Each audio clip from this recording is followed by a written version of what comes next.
બ્રાહ્મણને જય શ્રી કૃષ્ણ બધાયને. કેમ છો? મજામાં? તો મિત્રો આજે આપણે નવી વાનગી બનાવી છે. જો આજે મેં એટલે હું તમને બતાવીશ કે કેવી છે. પહેલાં તો આજ શનિવાર છે એટલે દીપકને ફાસ્ટ હોય એટલે બપોર અમે જમી લીધું હતું બરાબર. અને અત્યારે જમવામાં પપ્પા માટે શાક રોટલી બનાવ્યા અને મારાને યુગ માટે જો સ્પેશિયલ છે ને અમે ચણાના લોટના પુડલા બનાવ્યા છે. મસ્ત બધાનું બધું શાકભાજી નાખી, ગાજર ને બધું, કેપ્સિકમ, મરચું ને આદુ મરચાંની પેસ્ટ, ટમેટા બધું નાખી અને આજે દીપક માટે મેં બનાવ્યા છે જો મસ્ત મજાના ફરાળી પુડલા. જો આ ફરાળી પુડલો તૈયાર છે આપણો અને આ એનું ખીરું તૈયાર છે ફરાળી પુડલાનું. તો મેં આમાં સાબુદાણા અને સાંબારનો એ ક્રશ કરી મિક્સરમાં અને બધું એમાં ગાજર ને ટમેટું, ધાણાભાજી, મરચું બધું નાખી અને આપણે બનાવ્યો છે.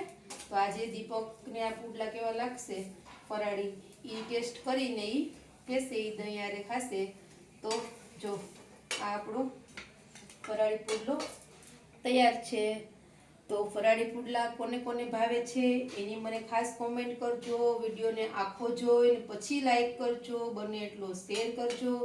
અને જો કોઈ નવા મિત્રો હોય તો પેજને ફોલો કરવાનું ભૂલતા નહીં. તો હવે મળશું આની